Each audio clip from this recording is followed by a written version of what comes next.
Welcome to the Tech Egg. Don't get scrambled. Enjoy the video. In this video, I will explain how to study Python language. Begin by grasping the core concepts such as variables, data types like integers and strings, and control flow statements including if-else and loops. Dedicate at least 1 hour daily to practice writing small scripts. Utilize free online resources and interactive coding environments to get hands-on experience right from the start. This foundational knowledge is crucial for building more complex programs.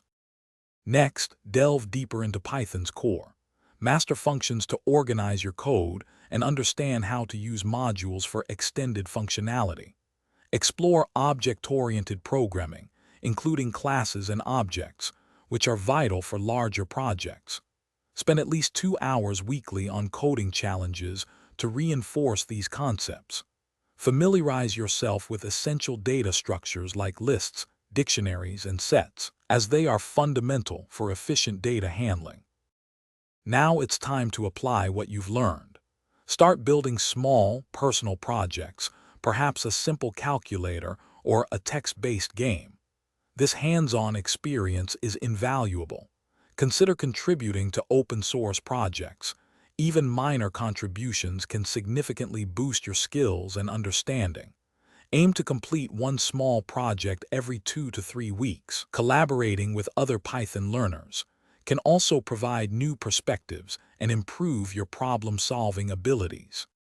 Finally, advance your Python journey by exploring specialized areas. Dive into popular libraries for web development, such as Flask or Django, or data science tools like Pandas and NumPy. Investigate advanced topics like decorators, generators, and asynchronous programming to write more efficient code.